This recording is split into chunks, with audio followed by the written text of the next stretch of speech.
¿Qué tal, estimados alumnos de instrumentación? Espero que se encuentren bien.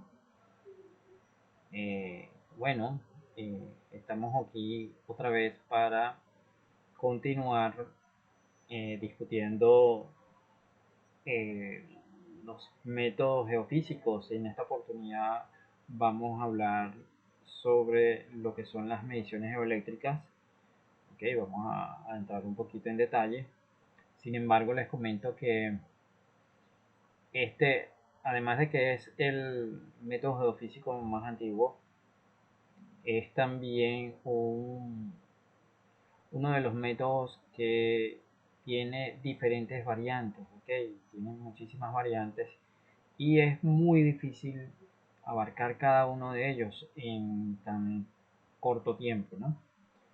Entonces, sin embargo, vamos a centrarnos un poco en lo que son el método de sondeos eléctricos.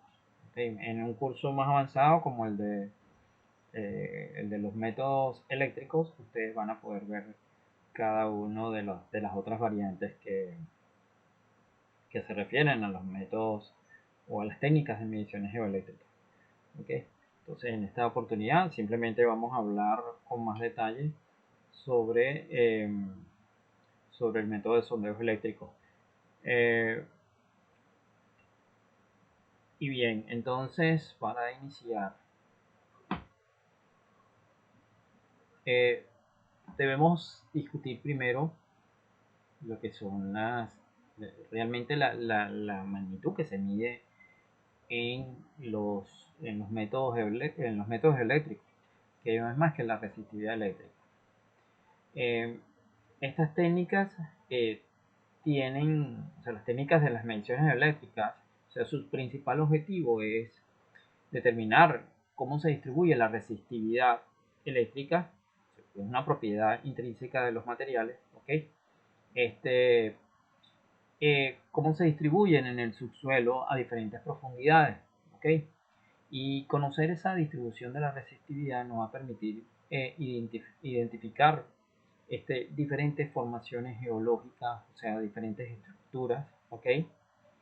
Que se encuentran a diferentes profundidades.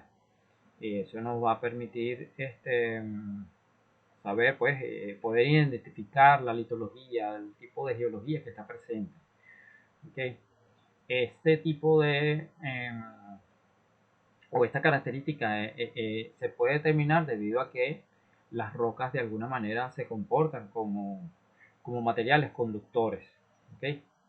Entonces, esas formaciones geológicas o esas rocas que son capaces de conducir electricidad comúnmente están asociadas a la presencia de minerales o fluidos conductores, como por ejemplo el caso del agua. Por ejemplo, si el agua tiene mucha salinidad, va a permitir la conducción del agua. ¿Okay? Entonces, eso aunado a otras características que son importantes también mencionar, como ya las veremos a continuación, pero son todas estas características las que permiten de alguna manera eh, determinar que si una roca es buena o mala conductora y de alguna manera nos permite saber si esa roca contiene humedad en suficiente cantidad como por ejemplo para determinar si es un posible acuífero, por ejemplo. ¿Ok? Este, Hay diversas técnicas que se utilizan para hacer mediciones de las propiedades eléctricas, ¿no? O electromagnéticas, ¿ok? De las rocas, ¿ok?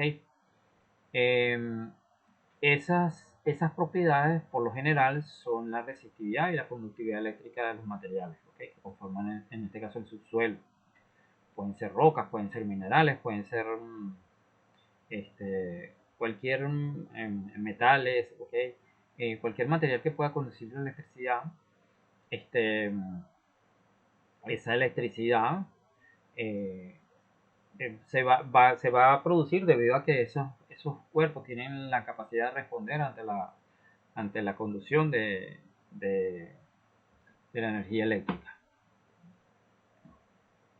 Entonces, ahí ya estamos diciendo que hay diversas técnicas que se pueden utilizar para realizar la medición de las propiedades eléctricas. Algunas de esas técnicas son más modernas unas que otras, ¿ok? Pero desde que prácticamente se iniciaron estos estudios, prácticamente los sondeos eléctricos verticales son los que de alguna manera se han mantenido por ser un método bastante sencillo, bastante económico, ¿ok? Y con el cual se pueden obtener resultados de manera bastante rápida, ¿ok? Y prácticamente sin hacer, eh, digamos, sin necesidad de tener un equipo tan costoso, ¿ok? Bien, como ustedes saben, eh, y como lo vimos en la primera parte de la materia, ¿okay? En cualquier flujo eléctrico intervienen tres parámetros físicos que como son la diferencia de potencial eléctrico y la intensidad de corriente eléctrica, ¿okay? Ambos están relacionados a través de la ley de Ohm, ¿okay? Eh, y esa relación es lo que nosotros conocemos como la resistencia eléctrica. Ya cada uno de estos eh, parámetros eléctricos los definimos al principio y bueno, aquí básicamente los estamos recordando. Pero existe una magnitud adicional que es la que nos interesa medir en geofísica. ¿Okay? No solamente la tensión, la corriente y la resistencia, sino también nos interesa medir la resistividad. Y bueno, ustedes se preguntarán, bueno, ¿cuál es la diferencia entre la resistencia y la resistividad? Bueno, ya lo vamos a ver. ¿Ok? En este caso, la resistividad es una propiedad que prácticamente depende de cada material. ¿Ok? Mm, un material puede tener mejor resistividad que otros y obviamente en este caso mientras un material es mucho más resistivo significa que tiene eh, menos capacidad para conducir la corriente que otros. ¿Okay? Entonces, ya en este caso, sí, va a depender en cierto aspecto de las características mineralógicas de cada material, ¿no? Y bueno, aquí recordando un poco, como lo acabo de mencionar, bueno, la ley de Ohm es el producto o el resultado, pues, de dividir la tensión entre la corriente. Ya eso lo vimos en el primer tema, ¿ok? Entonces, la resistividad, en este caso hablamos de resistividad eléctrica y lo vamos a representar por la letra griega Rho, ¿ok? Es digamos, la magnitud que es más importante y la que vamos a utilizar, pues, para los estudios geoeléctricos, ¿ok? Esta indica la calidad conductiva de un material a través del cual circula una corriente. ¿Okay? Nos dice qué tan buen es un material o qué tan bueno es un material para permitir el paso de la corriente. Sabemos que cualquier conductor eh, obviamente permite el paso de la corriente, pero una cosa es que la permita conducir a partir o sea, cuando se aplica el potencial eléctrico, ¿ok? Y de acuerdo a la ley de Ohm, nos dice cuál es la cantidad de corriente a la cual se está oponiendo, ¿no? Que eso lo medimos a través de la resistencia. Pero en el caso de la resistividad, va a depender, obviamente, de la ley de Ohm, ¿no? Pero también nos va o esta resistencia que estamos midiendo también va a depender de las características mineralógicas y de otras propiedades que ya vamos a ver a continuación. ¿Ok? Entonces, su valor describe el comportamiento de un material frente al paso de corriente eléctrica. ¿Ok? En este caso, una alta resistividad, lo que nos va a decir que el material del cual estamos hablando es un mal conductor. Mientras que si el valor de la resistividad es muy bajo, entonces en este caso estamos hablando de un mal conductor. ¿Okay? Ustedes pueden imaginarse, por ejemplo, eh, el caso, por ejemplo, de un metal de cobre. Por ejemplo, el cobre es muy buen conductor. ¿Okay? Y dependiendo de sus dimensiones, ¿okay? Él obviamente va a ofrecer una cierta oposición al flujo de corriente. Pero si tomamos materiales de las mismas dimensiones, pero materiales diferentes de las mismas dimensiones, supongamos que tenemos un cilindro, ¿ok? Con cierto radio, con cierta longitud,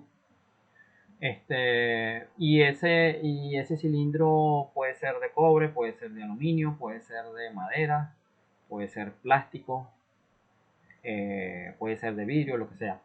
Pero todos tienen la misma dimensión. Entonces, si hacemos circular la misma corriente, le aplicamos el mismo voltaje, cada uno de ellos va a ofrecer una, una oposición diferente. O sea, algunos van a permitir conducir la electricidad con mayor facilidad que otros, a pesar de que se le están aplicando los mismos voltajes y las mismas corrientes.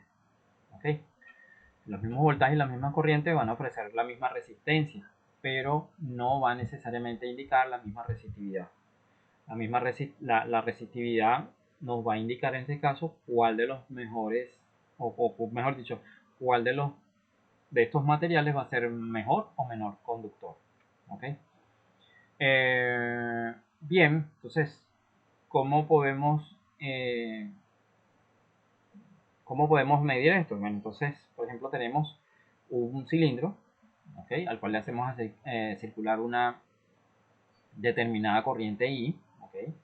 Ese cilindro tiene ciertas dimensiones, como podemos ver acá. Tenemos una sección transversal cuyo radio, o sea, una sección transversal circular, ¿verdad? Cuyo radio es R, y el área de esa sección transversal es S. ¿Okay? Digamos, esta sección transversal es perpendicular al eje del cilindro. ¿Okay? Y bueno, como estamos diciendo, le estamos aplicando una corriente, en este caso perpendicular a las caras circulares. ¿Okay?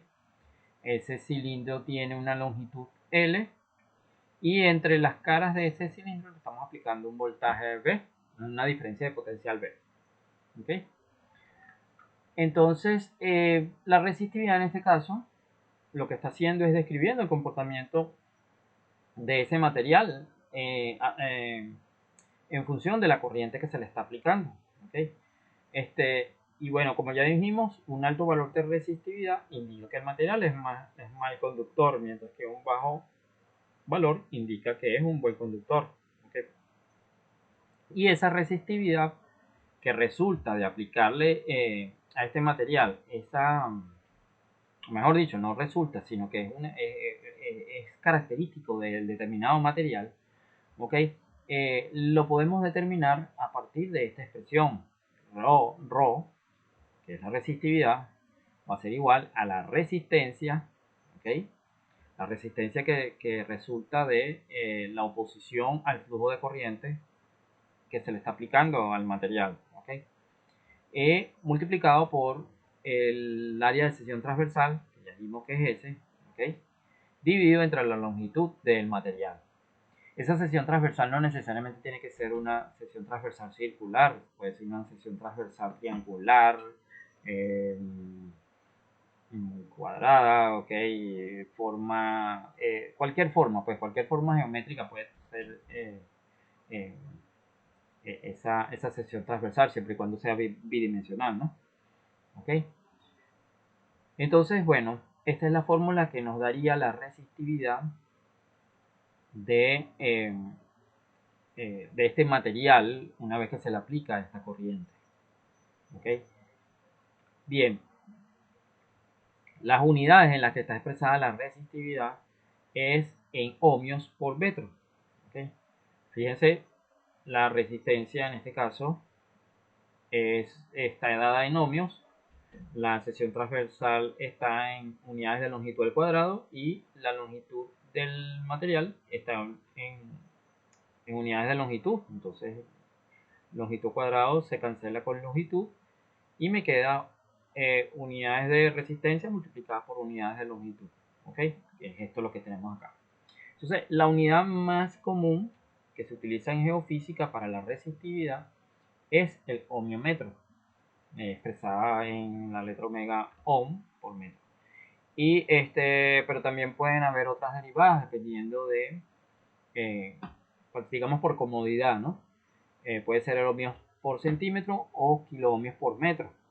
Esto es debido a que la resistividad puede variar mucho, puede ser en valores, pueden tener valores muy pequeños, como también pueden tener valores muy grandes. Entonces, en algunas ocasiones es más apropiado utilizar una u otra.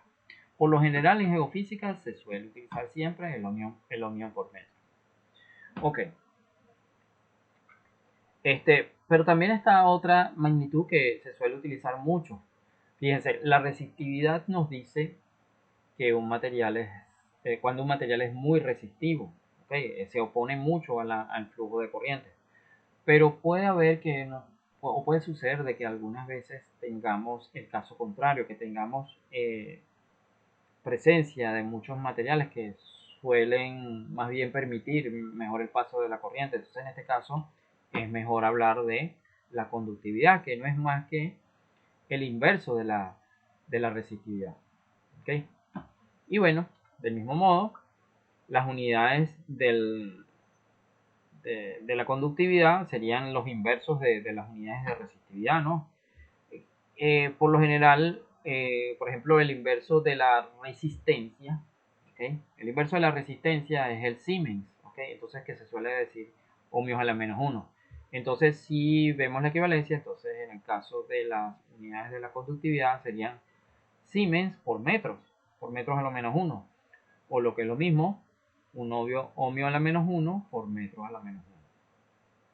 Otras unidades equivalentes podría ser el Siemens sobre metros, ¿okay? Que equivalen a un Siemens igual a un ohmio por metro a la menos 1. ¿Okay?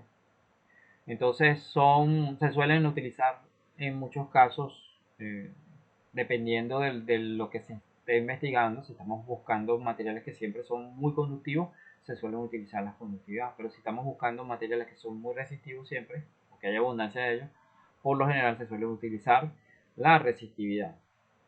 Pero ambas son equivalentes, una es simplemente el recíproco de la otra, o el inverso de la otra. Ok.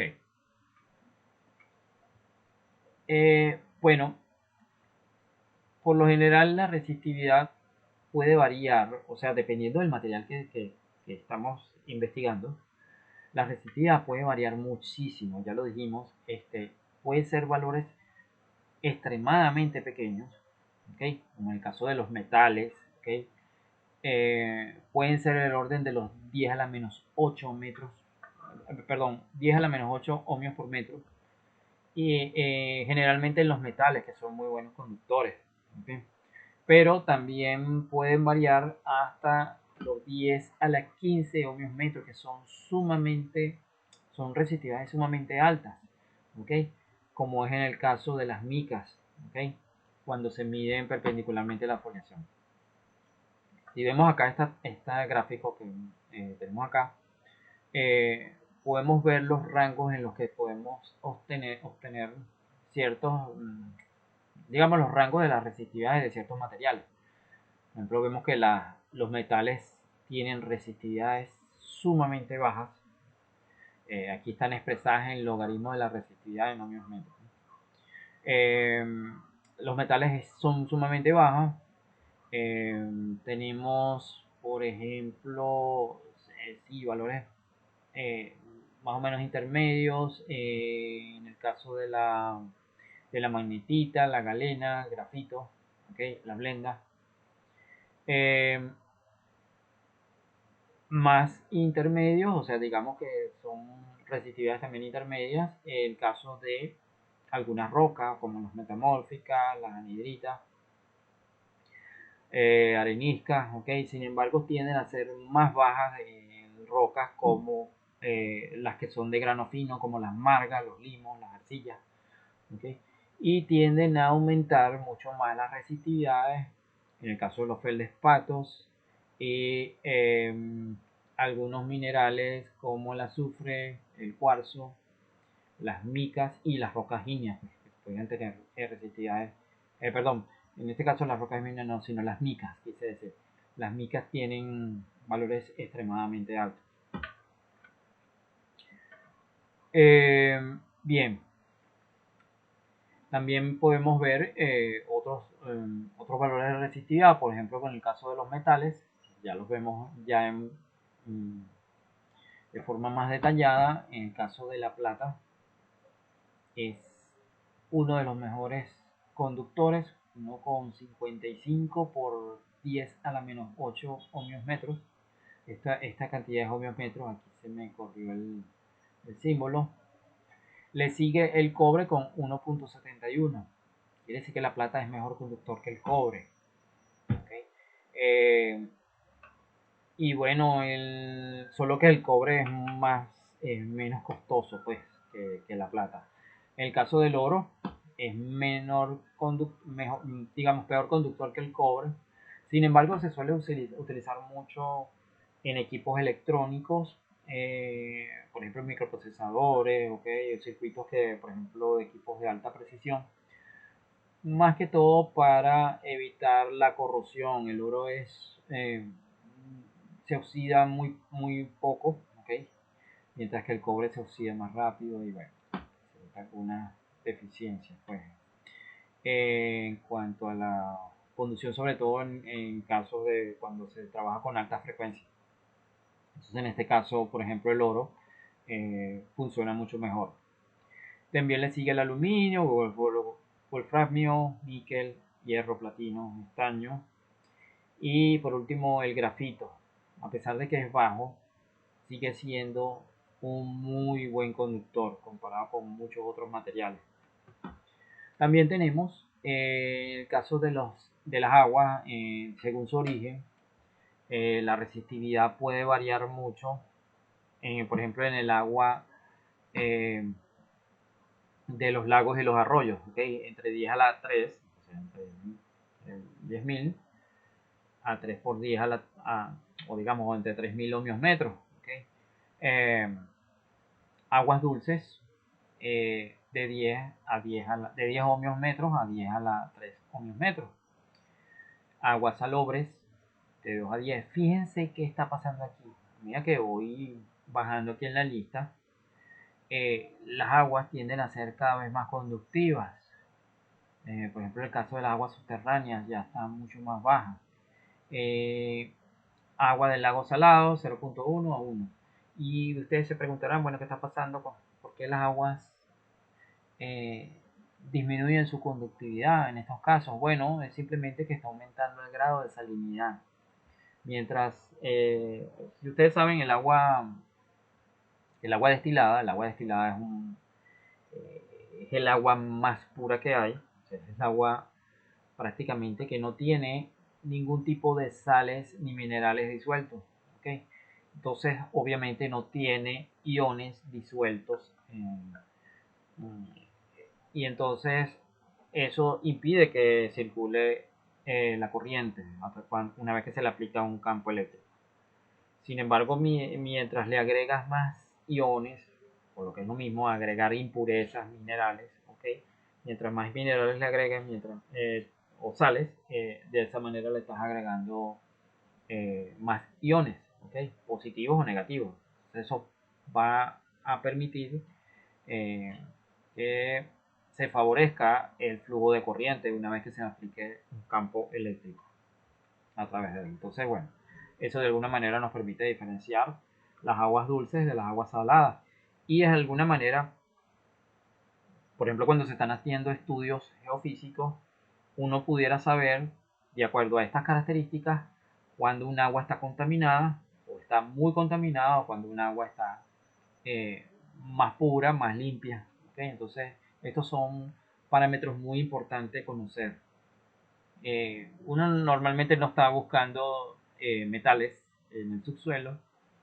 Sin embargo, te ayuda a saber, por ejemplo, qué tipo de materiales son mejores o de metales son mejores conductores que otros. Pero bueno, les repito, en el caso de las aguas, un agua es más pura cuando, cuando permite en cierta manera o impide, mejor dicho, el flujo de corriente. O sea, cuando es más resistiva, el agua podría ser más pura.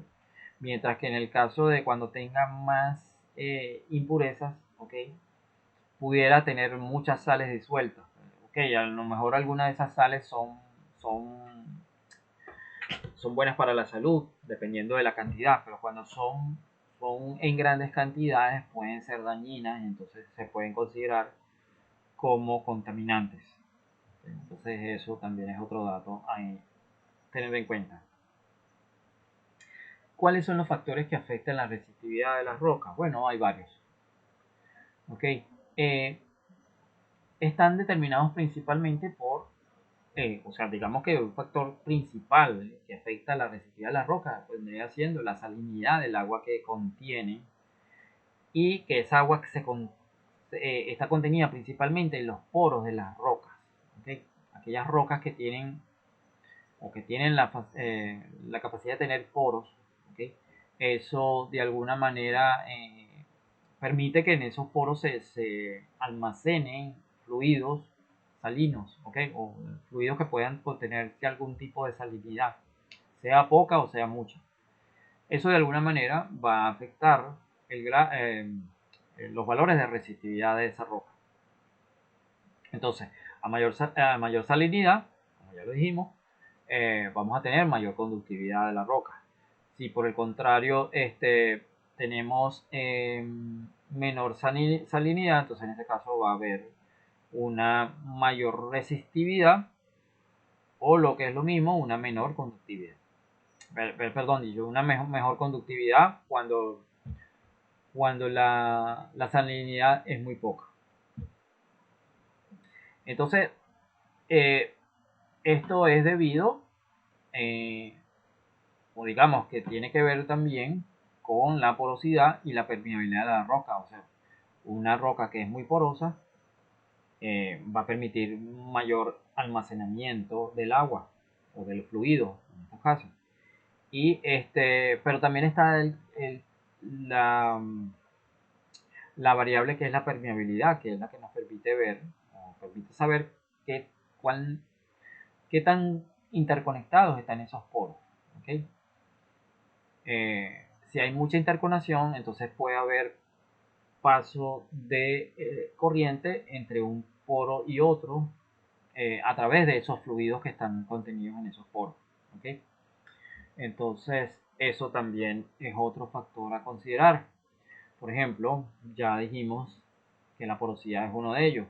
Y bueno, la porosidad, para recordar, es el cociente entre el volumen de poros y el volumen total de la roca. En ciertos casos, como por ejemplo ambientes someros, los cuales se encuentran en superficies o cerca de la superficie, en ese caso la porosidad de las rocas generalmente está ocupada por soluciones que son compuestas de agua, ¿ok? Y que facilitan la conducción iónica. Ya lo acabamos de decir. En ese caso el agua tendría muchos iones, ¿ok? O cierta cantidad de iones. Eso facilitaría mucho la conducción eléctrica. Sin embargo, disminuye con mayor interconexión entre los poros. ¿Okay? O sea, la resistividad en este caso va a disminuir si hay mayor interconexión entre los poros, es decir, que aumenta la conductividad. Y se tiene en este caso se tendría mayor porosidad efectiva. ¿Okay? Es decir, que va a ser menor la resistividad, o lo que es lo mismo, va a haber mayor conductividad. Aquí tenemos, por ejemplo, algunos tipos de algunos valores más o menos estándares, o no digamos que estándares, pero sí son valores en los cuales se suelen encontrar cierto tipo de rocas, ¿okay? De acuerdo a su porosidad, ¿okay? Entre los granos. Por ejemplo, tenemos las arcillas que tienen una porosidad que puede estar entre los 20 y el 50%, arenas gruesas entre 25 y 60%, arenas finas 30-60%, ¿ok? Y bueno, aquí podemos ver que en el caso de las rocas ígneas, que prácticamente no tienen porosidades, ¿no? Generalmente las rocas ígneas o también las metamórficas, el tipo de porosidad que pudiera haber podría ser más bien causado por fracturamiento de la roca, pero prácticamente no tiene ningún tipo de porosidad, o es relativa, o es muy baja, muy baja, muy baja. Uno de los que tiene mejores porosidad, en este caso por ejemplo sería la arena de playa, ¿okay? Son valores de porosidad bastante altos, pero puede estar también las areniscas, que son muy buenos para almacenar agua, agua subterránea. Están también, bueno, la arena de los médanos también. Están las gravas también son muy buenas para almacenar agua, ¿okay? Lavas. Y bueno, y ahí uno puede tener alguna idea de cuáles son los tipos de materiales que puedan presentar mayor porosidad y que puedan ser de alguna manera buenos almacenadores de aguas. Ahora podría saber eh, cuál de estos contienen fluidos mayores o menores conductores. ¿Okay? De alguna manera, por ejemplo, si uno lo que está buscando son aguas subterráneas, eso nos va, conociendo estos valores podríamos saber cuáles son buenos acuíferos y cuáles no, de acuerdo a su grado de porosidad y de alguna manera también al grado de salinidad. Aquí a la derecha vemos un ejemplo de eh, por ejemplo, un, como un modelo pues en el cual se muestran diferentes tipos de granos. Entonces acá este ejemplo es bastante ilustrativo porque nos permite ver, por ejemplo, en el caso de la parte inferior, tenemos lo que se llaman guijarros, lo que se llaman cantos rodados, que cuando ellos están colocados de esta manera, o sea, les permite ver, por ejemplo, que tienen mucha porosidad, o sea, son de alta porosidad.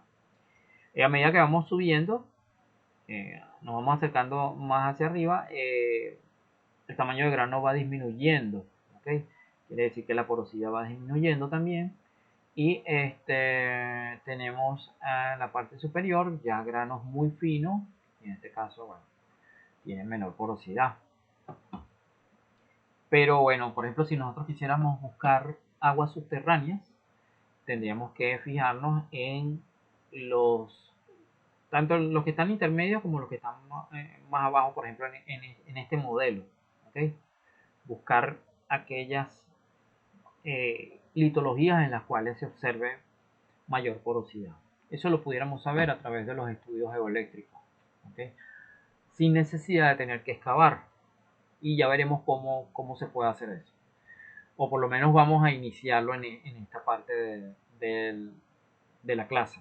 ¿Okay? Quizás habrá necesidad de hacer otra clase, eh, pero por lo menos aquí vamos a empezar a ver cómo se podría tener una idea para estudiar este tipo de litologías y a partir de allí saber en dónde pueda ubicarse cierto tipo de acuíferos. Y yo le insisto con los acuíferos porque digamos que es la principal aplicación que tienen, por ejemplo, los métodos eléctricos, especialmente los sondeos eléctricos. ¿Okay? Es la principal aplicación que tienen. Pueden ser utilizados para otras cosas, ¿no? Muchas otras cosas más, pero en esencia y por tradición se suelen utilizar más para las búsquedas de agua subterránea. Y bueno, les repito, no es exclusivo para eso, pero sí se suele utilizar más. Ok, bueno, entonces ya con esta imagen ya ustedes tienen una idea general de cómo es la porosidad de acuerdo a ciertos tipos de materiales. Aquí faltaría incluir obviamente las rocas metamórficas y las rocas ígneas, ¿okay?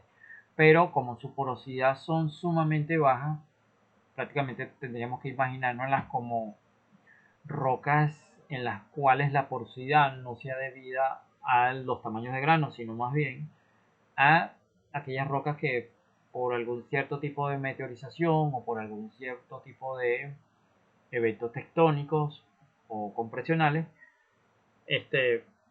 pudieran estar fracturadas. ¿Okay? Entonces, en ese caso, eh, ese caso sería realmente el cual sea el causante de la porosidad en ese tipo de roca. Ok, otros factores que pueden causar digamos, la variación de la resistividad en las rocas puede ser, por ejemplo, la salinidad, que también ya la mencionamos, Ya dijimos que a mayor salinidad, mayor es el contenido de iones que puede favorecer la conducción eléctrica. Pero también está el porcentaje de saturación. Este, este, este porcentaje de saturación es el porcentaje de volumen de poros, o sea, el volumen que ocupan los poros, y, o mejor dicho, el volumen de los poros que está ocupado por soluciones acuosas. Si, por ejemplo, si los poros no están ocupados por soluciones acuosas, el medio tendrá una mayor resistividad. Entonces, la resistividad va a disminuir con el grado de saturación según la ecuación de Alchi. ¿Okay? Esta ecuación de Alchi, que viene dada por esta expresión que tenemos acá, donde S es igual a un parámetro A, que ese parámetro A es una constante, ¿okay? Que puede tener un valor variable, ¿okay? Va a depender de los ciertos tipos de rocas, ¿okay?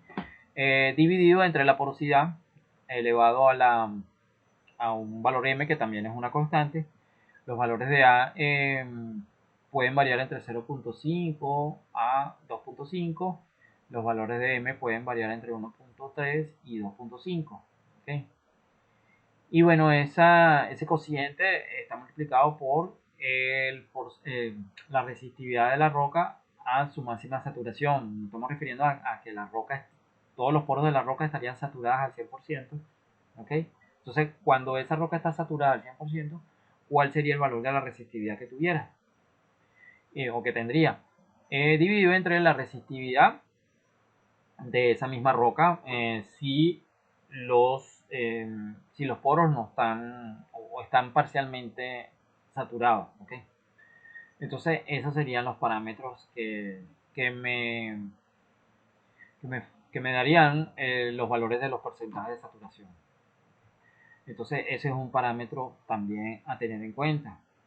También otro factor que causa que varía la resistividad en las rocas es la temperatura, debido a que a mayor temperatura disminuye la viscosidad de las soluciones acuosas. De esta manera se facilita la movilidad de los iones y por tanto eso va a hacer que disminuya la resistividad. También tenemos el caso de la presión, porque a mayor presión aumenta el grado de compactación, y eso hace que disminuya la porosidad y aumente potencialmente la resistividad.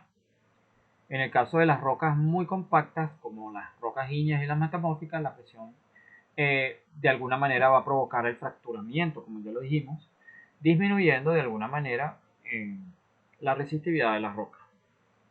¿Ok? Porque ese fracturamiento en este caso va a ser rellenado por lo general por un fluido o por otro sedimento de grano mucho más fino. Y bueno, todos estos factores que acabamos de mencionar van a hacer que cada tipo de roca presente una gran variabilidad en la resistividad. Entonces, generalmente las rocas, o sea, variabilidad, de acuerdo a todos estos parámetros que vimos, como por ejemplo el caso de la porosidad, la permeabilidad, la temperatura, el grado de saturación, la presión, ¿okay? Todos esos factores van a hacer que las rocas puedan variar, de acuerdo al tipo de roca, por supuesto, puedan variar su resistividad. En el caso de las rocas ígneas y metamórficas inalteradas, la resistividad podría ser mayor a los 1000 ohmios metros. En este caso, obviamente, las rocas ígneas, como ya vimos, no tienen prácticamente, las ígneas y las metamórficas no tienen prácticamente poros, ¿ok? Entonces la resistividad tiene que ser extremadamente alta. Y bueno, obviamente también porque esas poros, al no tener poros, obviamente no hay fluidos que van a estar contenidos dentro de esas rocas. También pueden estar rocas ígneas y metamórficas alteradas, ¿okay? O que puedan estar diaclasadas. En este caso, pueden ser un poquito menores, entre los 100 y los 1000 ohmios metros. ¿Okay? También tenemos las calizas y las areniscas, que ya vendrían siendo ya rocas sedimentarias. Y aquí las resistividades también empiezan a ser bastante bajas, pero fíjense que los rangos son muy amplios. En el caso de las arcillas, que son de granos muy finos, tienden a contener eh, o a ser muy poco resistivas, es decir, que tienden a ser muy conductivas. Los limos de 10 a 100 ohmios metros, las arenas tienden a ser más o menos resistivas, pero en cierto grado intermedio. Eh, Aquí lo que podríamos decir que las arenas, por ejemplo, cuando son muy resistivas, es que tienen o que pudieran tener poros muy, o sea, mucha porosidad y permeabilidad, o, pero que no necesariamente estén llenas de algún fluido o que el fluido sea poco conductor.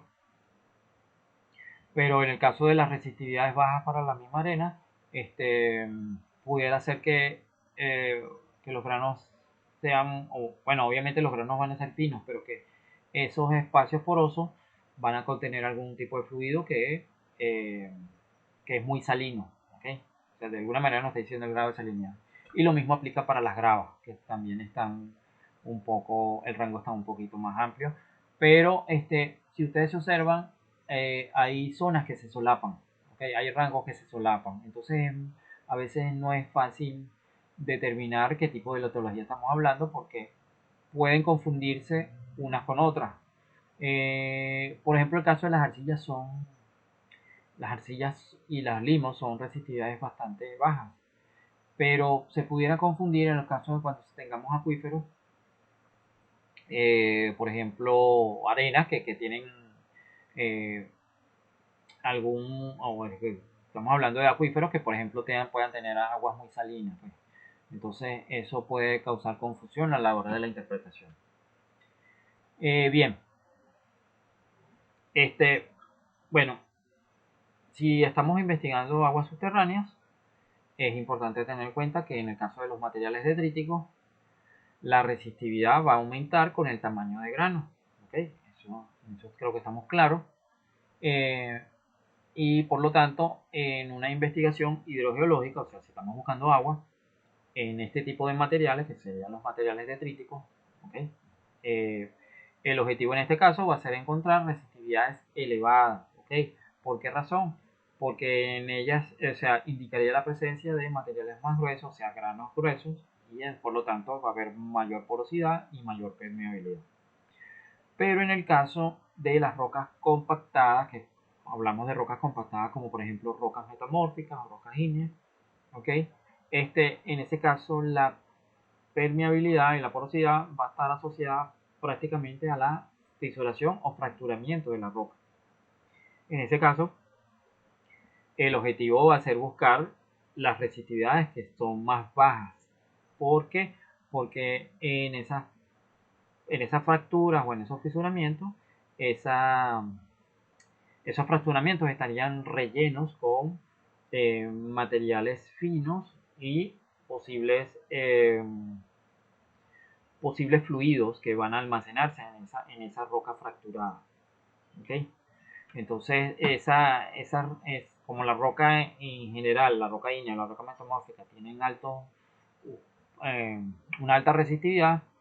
Cuando estemos estudiando resistividad sobre ese tipo de roca y encontremos valores relativamente bajos, eso nos estaría diciendo que hay algún material conductor que podría ser o materiales finos o en la presencia de algún conductor, como por ejemplo aguas subterráneas. ¿Sí? En esos casos, en roca fracturada. Bien, ¿cómo se puede medir la resistividad de las rocas? Aquí ya estamos entrando un poco en la parte geofísica como tal, porque ya lo que hicimos es escribir fueron las partes, digamos, de alguna manera físico-químicas, en muy grosso modo. Pero puede efectuarse de diferentes, o digamos, de tres modos diferentes. El primero de ellos es a través de mediciones geoeléctricas, en las cuales se realizan en la superficie del terreno.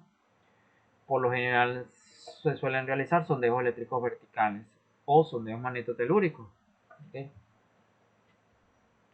Otra forma de realizar la medición geoeléctrica es a través de sondeos mecánicos, ¿ok? En este caso lo que se hace es una perforación, ¿ok? Y a través de algún método de, aquí se le llama testificación, pero también sería lo que se conoce como perfilaje de pozo, en el cual, o sea, se abre digamos, un orificio en el subsuelo a cierta profundidad y se introduce una herramienta, y la herramienta es capaz de medir la resistividad eléctrica a diferentes profundidades. Este método es sumamente costoso porque obviamente hay que hacer una perforación en el suelo hasta cierta profundidad. Mientras más profundo es, obviamente es mucho más costoso. Y implica muchas limitaciones, por ejemplo, no solamente de costos, sino también condiciones operativas. Pues. El primer caso, por ejemplo, bueno, es el que realmente nos vamos a centrar en el estudio geofísico, pero también está el tercer método, que es, por ejemplo, a través de determinaciones de laboratorios, es decir, en esa perforación que se hace en el suelo se pueden extraer muestras de roca, que por lo general son cilíndricas, es lo que se conoce como un núcleo de roca, y en esa muestra de roca, que uno la puede llevar a un laboratorio bajo ciertas condiciones, ¿okay? Uno puede realizar mediciones directamente sobre la roca para poder determinar la resistividad. Entonces, eso nos permite saber no solamente la litología de la roca, sino también el grado de resistividad que posee y cuáles son sus características en este caso. De todas estas técnicas, obviamente la más económica, o digamos en cierta manera, eh, ya una vez que se trajo la muestra, obviamente sería la última, pero para hacer la última necesitas haber realizado una perforación, o sea que tampoco es que es tan fácil, pues. Entonces nos queda la primera, que es que es la de la de toma de mediciones geoeléctricas realizadas desde la superficie. Es decir, no hay necesidad de hacer una perforación. Imagínense que ustedes tuvieran que estar tomando muestras a diferentes profundidades cada vez que quieran saber la resistividad. Eso sería muy costoso, eso sería muy complicado y es inviable, no es práctico, ¿no? Cuando se hace una perforación en el suelo, realmente es cuando realmente se considera estrictamente necesario. Pero, por lo general, lo que se desea, si se desea buscar o de medir la resistividad del subsuelo, de las rocas en el subsuelo de diferentes profundidades, lo que se suele utilizar son, en este caso, métodos geofísicos, pues como tal, que pueden ser, por lo general, sondeos eléctricos verticales o sondeos magnetotelúricos. Hay otras variantes, como por ejemplo son las calicatas, que no las vamos a ver acá, o quizás las mencionamos, pero brevemente. Está también los sondeos electromagnéticos. Son, son métodos bastante sencillos de utilizar, pero no son tan fáciles de interpretar los datos. ¿Okay? Pero bueno, eso ustedes también lo van a ver de manera más amplia en el curso de métodos eléctricos. Bien, supongamos que tenemos una muestra de roca, en este caso sería una barra rectangular, ¿okay? A través de la cual le aplicamos corriente eléctrica en las caras posteriores del extremo más largo es una barra, digamos, un prisma rectangular, ¿no? Y entonces esa barra le aplicamos corriente, una corriente conocida de, por ejemplo, en este caso vemos que le estamos aplicando una corriente eléctrica de 5 miliamperios, ¿ok? Entre los extremos laterales, ¿verdad? Y en el medio, en alguna parte del medio de la barra, estamos colocando un voltímetro, ¿ok? Entonces podemos medir en determinado momento no solamente la corriente que la estamos haciendo circular a través de un amperímetro, sino también podemos ver cuál es el campo eléctrico o el potencial la diferencia de potencial eléctrico que se está induciendo en cualquier lugar sobre la superficie de ese material. ¿Okay? Nosotros podemos medir ambos parámetros. Y bueno, con la formulita que acabamos de ver al principio para determinar la resistividad, ya dijimos que la resistividad viene dada por la resistencia multiplicada por la sección transversal dividida entre la longitud, ¿verdad? Ok, del material al cual le estamos midiendo la resistividad, ¿no? Entonces, estamos aplicando una corriente eléctrica de 5000 amperios a ese prisma que tiene 20 centímetros por 20 centímetros de sección transversal. Y los terminales del voltímetro lo estamos colocando obviamente en una parte intermedia de esa barra. Está separada 50 centímetros, o sea, los extremos del terminal del voltímetro están separados 50 centímetros. El material del cual se conforma esta barra es un bloque de arenisca. ¿Okay? Entonces, si deseáramos conocer el valor de la resistividad, simplemente lo que hacemos es sustituir acá. Pero antes que nada tenemos que buscar obviamente cuánto es el valor de la resistencia. Y ya ustedes saben que por ley de Ohm, la resistencia en este caso va a ser los 100 milivoltios dividido entre los 5000 amperios, eso me va a dar 20 ohmios. Pero ahora queremos determinar la resistividad, simplemente sustituimos esos valores acá. Vemos que la resistencia ya la conocemos, que es 20 ohmios. El área de sección transversal, que es 20 centímetros por 20 centímetros, llevados eh, a metros cuadrados. ¿Ok? Llevados a metros cuadrados serían 0.04 metros cuadrados. Y eso dividido entre la longitud del bloque de arenisca, que sería 0.5 metros. Eso nos daría una resistividad de 1.6 ohmios metros. En este caso sería bastante, o sea, muy conductiva, ¿no? En este ejemplo que estamos viendo. Pero esa sería la forma de calcular la resistividad de un material que ya se conoce las dimensiones, ya se conoce la corriente que se le está aplicando y el voltaje que se está induciendo a través de él. Pero esta técnica es muy ideal y bueno, la podemos hacer en el laboratorio si ya tenemos la muestra de roca. Pero si nosotros quisiéramos hacer estas mediciones a rocas que se encuentran a diferentes profundidades y sobre todo a profundidades, o sea, o digamos se encuentran muy profundas en el subsuelo, entonces esta técnica no es práctica, pues, y no nos va, solamente se pueden aplicar bajo ciertas circunstancias, pues que ya se posea la muestra de roca. Entonces, ¿qué podemos hacer para, para determinar la resistividad sin necesidad de tener que excavar un lugar o de hacer una perforación para poder extraer las muestras? Bueno, para ello podemos utilizar lo que se conoce como un dispositivo tetraelectródico. ¿Okay? Un dispositivo tetraelectródico va a estar conformado por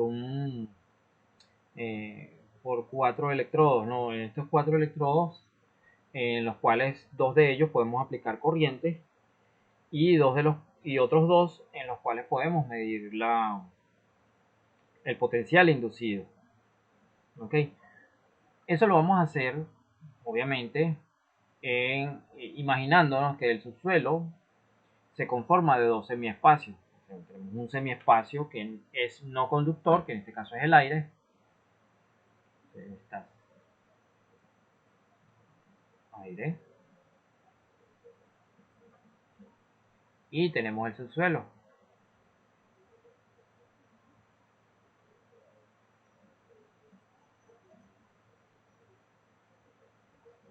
¿Ok? Ese subsuelo está separado por una interfase que en este caso sería la superficie, pues la superficie del suelo. Entonces, si colocamos un dispositivo conformado por dos electrodos ubicados en superficie, ¿verdad? Y le aplicamos, o sea, el dispositivo tiene una fuente de alimentación de corriente, ¿okay? En serie con un amperímetro. Entonces, si cerramos el circuito, se van a producir corrientes en el subsuelo que van a fluir, o sea, una corriente constante que van a fluir desde un extremo o desde, digamos, desde el punto de contacto del electrodo A, van a empezar a fluir esas líneas, o digamos, se van a distribuir esas líneas de corriente a través del subsuelo, siguiendo, como quien dice, trayectorias circulares desde el punto de contacto A hasta el punto de contacto en B. ¿Okay? Esas líneas de corriente se distribuyen desde las zonas cercanas a la superficie hasta el infinito. O sea, teóricamente se distribuyen hasta el infinito y pueden haber tantas líneas de corriente como la densidad de corriente que se esté aplicando, o sea, por medio de la corriente, el valor de la corriente que se está aplicando. ¿Okay? O sea, mientras más líneas de corriente haya, significa que está circulando más corriente. Cuando estas líneas de corriente, de hecho, es la corriente misma la que está circulando a través del subsuelo, pero de forma circular, ¿okay? Cuando esas líneas se producen, obviamente porque se cerró el circuito, se están produciendo también algunas superficies de igual potencial, o sea, unas superficies hipotéticas, pero que son perpendiculares a esas líneas de corriente. ¿Okay? Y lo que nos están diciendo esas líneas de corriente es que son líneas en las cuales el potencial eléctrico, es decir, el voltaje, es el mismo a lo largo de esas superficies. Esas superficies ustedes se las pueden imaginar como casquetes semiesféricos, ¿ok? En este caso están invertidos, ¿ok? En dirección hacia donde crece, hacia donde hay mayor profundidad, ¿no? Y bueno, esas líneas de corriente, eh, o sea, esas superficies equipotenciales, a medida que aumentamos en profundidad, tienen mayor potencial, ¿no? Perdón, tienen menor potencial porque a medida que se van alejando, en este caso si decimos que el punto A es la fuente, a medida que se aleja de la fuente eh, va perdiendo potencial, ¿ok? Entonces, y bueno, lo mismo sucede con el punto B. Entonces, estas superficies equipotenciales se van a distribuir de esta manera y lo que nos está, o sea, en conjunto, si las vemos todas en conjunto, lo que estamos creando es un campo eléctrico, que lo denominamos con la letra E. Entonces, eso serían en este caso las líneas que estamos representando en color azul, mientras que las líneas en rojo con la flecha serían las líneas de corriente. Y bueno, habría que resaltar aquí que tanto el aire como el subsuelo tienen un valor de resistividad que en este caso contrasta, pues la resistividad del aire va a tener un valor que es extremadamente alto, mientras que la resistividad del subsuelo va a tener una resistividad determinada. En este caso estamos imaginándonos en un subsuelo homogéneo, es decir, aquí no hay capas, aquí no hay más material, sino como si fuese todo el subsuelo fuese un mismo material. Entonces por eso vemos que estas líneas de corriente se distribuyen de esta manera. ¿Okay? Pero este material o este subsuelo que estamos considerando como homogéneo va a tener una resistividad determinada con un valor de ρ. Ok, esto es lo que pasaría una vez que nosotros cerramos un circuito eléctrico en la superficie a través de dos electrodos. Imagínense que nosotros ahora pudiéramos tener en el medio, en cualquier parte en el interior, pudiéramos colocar un voltímetro. ¿Okay? Entonces yo pudiera medir la diferencia de potencial entre estos dos puntos, entre los extremos del voltímetro. y ese voltaje sería el que se está induciendo en el terreno una vez que yo apliqué la corriente al terreno. Si conozco el voltaje, perdón, si conozco la corriente que estoy aplicando al terreno y conozco el voltaje que se está induciendo, yo podría determinar la resistividad del subsuelo. Solo que no es tan sencillo como parece. O sea, si nosotros pudiéramos aplicar la formulita que vimos antes de resistividad es igual a la resistencia multiplicada eh, por el área de sección transversal dividido entre la longitud. ¿Okay? No es tan sencillo aplicarla aquí porque obviamente no sabemos la geometría exacta de por dónde es que está circulando la corriente. ¿Okay? Es un factor que no es fácil de determinar. Pero sí es bueno tener esa idea en mente porque es prácticamente lo que vamos a aplicar. ¿Okay? Entonces, de eso se trata, de conocer cuánto es es, o sea, a partir de esos valores de corriente y de voltaje que estamos midiendo en superficie, cómo podemos saber cuál es la resistividad ρ del, del medio, ¿no? Cosas que debemos considerar en este caso es que eh, debido a la conservación de la carga, ¿okay? La corriente que está entrando por el electrodo al subsuelo es la misma corriente que estaría saliendo. Entonces, la sumatoria de las corrientes, en este caso I sub A más I sub B, vendría siendo igual a cero. Entonces, eso significa que hay conservación de carga. La corriente de entrada es igual a la corriente de salida.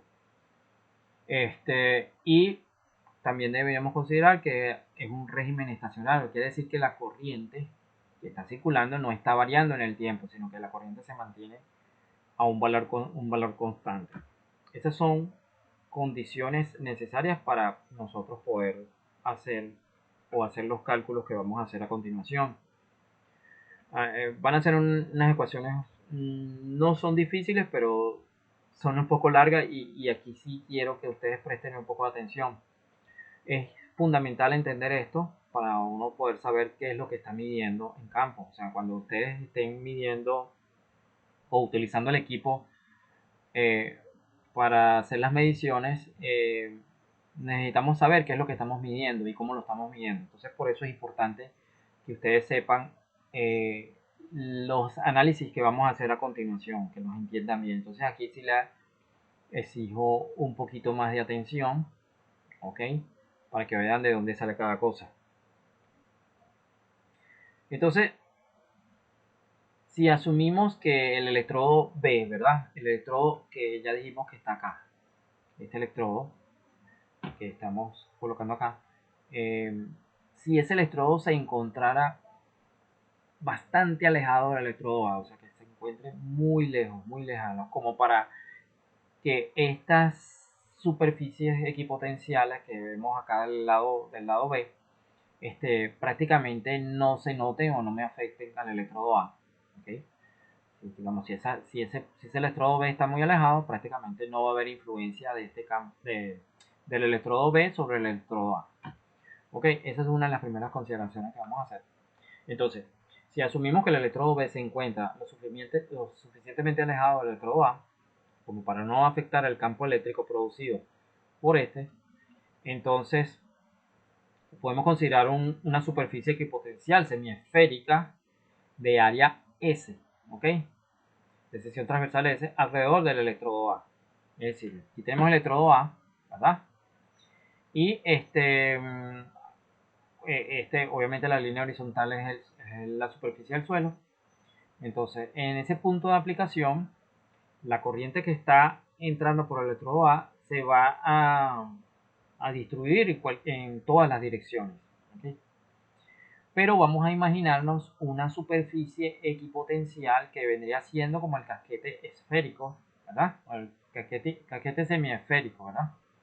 Que está representado por realmente serían dos superficies equipotenciales que están separadas a una distancia diferencial de R. ¿Ok? Entonces, repetimos. Suponiendo que el electrodo B se encuentra lo suficientemente alejado del electrodo A como para no afectar el campo eléctrico producido por entonces vamos a considerar una superficie equipotencial semiesférica de área S alrededor del electrodo A, y obviamente que se encuentra dentro de ese semiespacio inferior, cuya sección transversal, es como que si estuviéramos haciendo un corte transversal a ese casquete semiesférico, va a ser igual a un diferencial de longitud, ¿no? Entonces, cualquier punto M que esté ubicado entre en esa superficie, ¿ok? De un ancho sumamente pequeño, por razones de simetría, eh, va a haber una densidad de corriente constante y que está dirigida radialmente hacia afuera de dicha superficie. O sea, tenemos estas líneas de corriente que se están distribuyendo en diferentes direcciones, y entonces esas líneas de corriente, o sea, digamos la cantidad de líneas de corriente que haya, es lo que me está diciendo la densidad, ¿ok? La densidad de corriente que hay. Si hay muchas líneas rojas o muchas líneas de corriente, eso quiere decir que hay mucha densidad de corriente. Pero si hay pocas, entonces habrá poca densidad de corriente. Eso es lo que me estaría diciendo. Bien, teniendo esto en mente, y también teniendo en mente que el campo eléctrico que se está produciendo, que ya dijimos, el campo eléctrico es el producido por las superficies equipotenciales, o se manifiesta a través de las líneas equipotenciales. Entonces, ese campo eléctrico, o mejor dicho, cualquier campo eléctrico, por lo general, se deriva del gradiente de una función potencial. ¿Okay? Esto es términos que se aprenden en física 2. ¿Okay? Cualquier campo eléctrico, o todos los campos eléctricos, se derivan del gradiente de una función potencial, o lo que es lo mismo, representarlo de esta forma. Campo eléctrico es igual a el gradiente de un potencial, pero en este caso es negativo. ¿Okay? Y ese gradiente de potencial es negativo debido a que a medida que nos alejamos de la fuente, el potencial va disminuyendo. ¿Okay? Esto lo tenemos como primer punto. ¿Okay? Sin embargo, debido a que es una ecuación, o sea, aquí el gradiente, estamos hablando de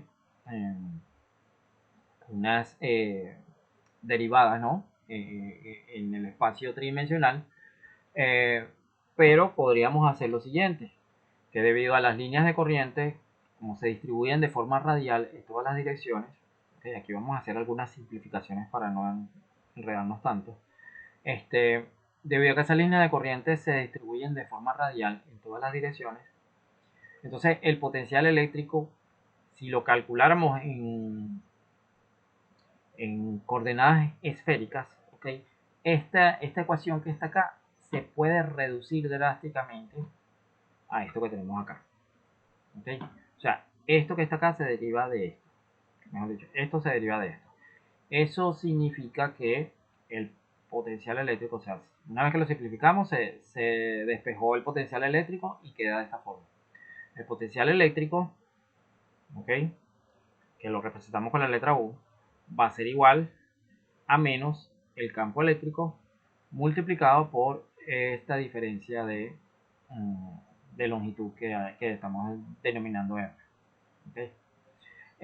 Bien, eso es sumamente importante tenerlo en cuenta. Entonces, a partir de aquí es que vamos a empezar nuestros análisis, sabiendo que la derivada del potencial eléctrico es igual a menos, o mejor dicho, el diferencial de potencial eléctrico va a ser igual a menos el campo eléctrico multiplicado por el diferencial de longitud. Y bueno, como dijimos, el signo menos lo que nos está indicando es que el potencial eléctrico U siempre disminuye en la dirección en la que apunta el campo eléctrico. Es decir, si el campo eléctrico, o en este caso las líneas de corriente están apuntando hacia afuera, entonces a esa dirección, en todas las direcciones que salen del punto de contacto A, siempre a medida que nos alejemos de ese punto, el potencial siempre está disminuyendo. Claro, porque nos estamos alejando de la fuente. ¿Okay? Es independiente de si el campo eléctrico es, si el, digamos, el punto tiene carga positiva o tiene carga negativa. ¿Okay? Va a ser independiente de eso. Siempre, a medida que nos alejamos, el potencial va a disminuir. Es como el caso de un imán. Si pudiéramos hacer la analogía. A medida que tú acercas los imanes, obviamente el potencial es mayor, en este caso el campo magnético. Pero a medida que que alejas los imanes, la influencia es menor. ¿Ok? Entonces en ese caso disminuye el potencial. También podemos hacerlo de manera similar con el campo gravitatorio. A medida que dos masas se acercan, aunque el campo gravitatorio es más intenso, pero a medida que se aleja, que estás más lejos de la masa, por ejemplo la Tierra y la Luna, a medida que un cuerpo se aleja de un cuerpo muy masivo, el potencial gravitatorio va a disminuir. Entonces, en el caso del campo eléctrico es equivalente. ¿Okay? Mientras más lejos de la fuente, el campo va disminuyendo y entonces por eso es el signo negativo. Bien. Entonces ahora vamos con lo siguiente.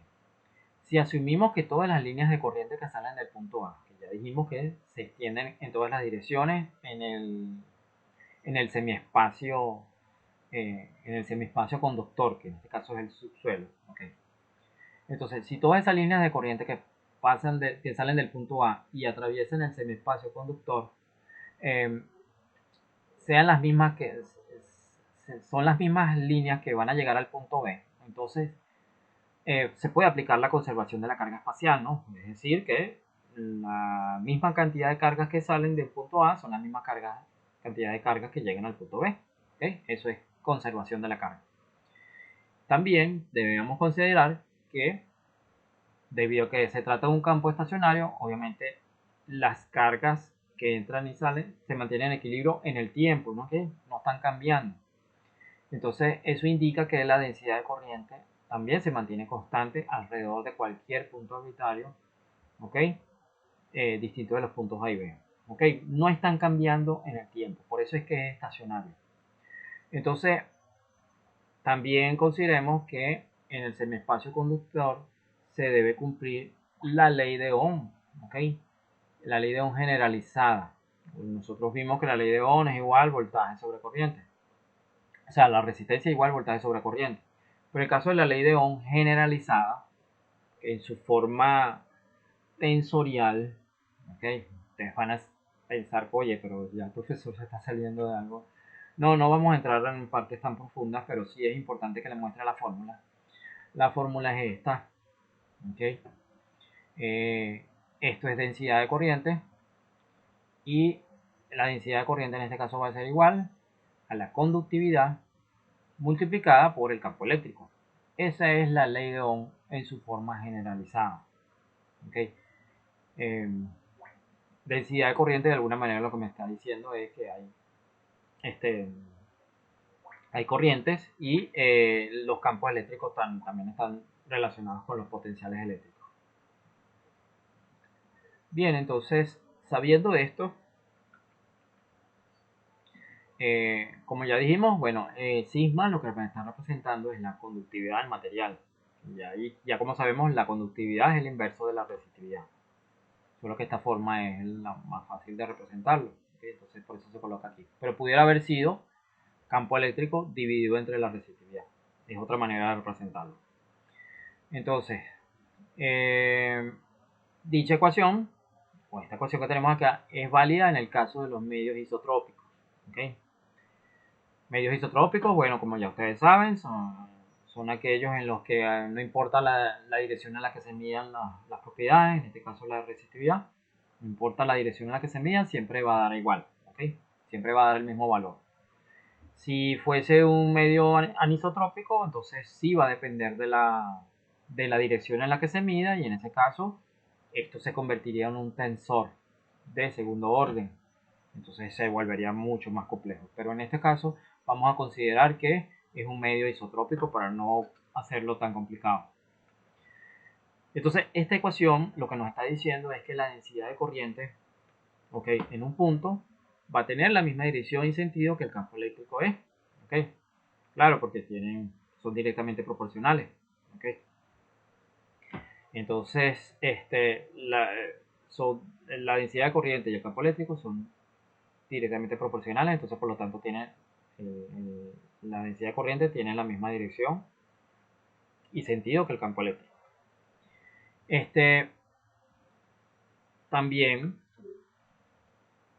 podríamos definir la densidad de corriente como la intensidad de corriente que circula por un conductor de sección transversal S. ¿Okay? Es otra forma de representarlo. La densidad de corriente sería igual a la corriente que pasa por una sección transversal S. Esa es básicamente la definición formal de la densidad de corriente. Bueno, las líneas de corriente que pasan a través de una sección transversal S. Por eso es que las unidades son en amperios por metros al cuadrado. Ok, tengamos estas dos fórmulas en mente. Entonces, a partir de la ecuación anterior, que era la ecuación 8, que es esta que está acá, ¿verdad? Y, perdón. Entonces la densidad de corriente sobre la superficie semiesférica sería igual a la corriente I, ¿ok? O sea, I sub A va a ser igual a I sub I, dividida por el área de la superficie semiesférica que la atraviesa. Es decir, y volvemos otra vez a la ecuación que nos dice, tenemos intensidad de corriente entre la sección transversal. Pero ¿cuál es la sección transversal? Ya dijimos que era un casquete semiesférico. Entonces ese casquete semiesférico es justamente, vendría siendo el área de superficie de una semiesfera, que es justamente 2 por pi por r cuadrado. ¿Ok? Entonces esa es el área de sección transversal. Entonces la densidad de corriente va a ser igual a la corriente aplicada a esa semiesfera dividido entre esta sección transversal. Entonces, si nosotros igualamos esta ecuación que tenemos acá como ecuación 9 con la ecuación de la ley de Ohm generalizada, ¿okay? Ya dijimos, eh,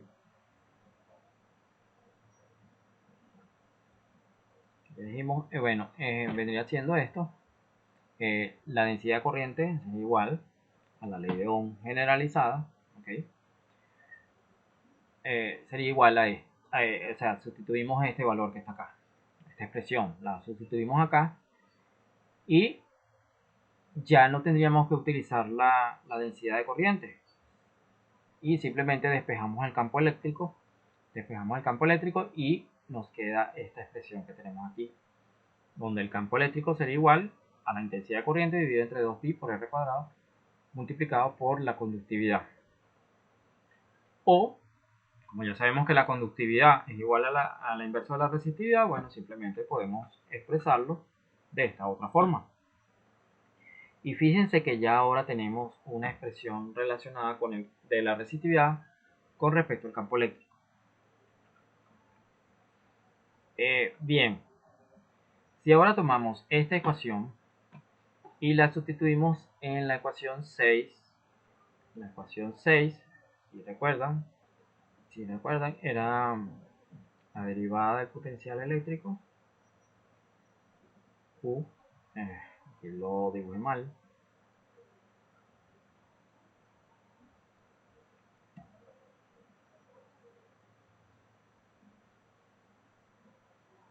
que U es igual a menos el campo eléctrico multiplicado por el diferencial de longitud R. ¿Ok?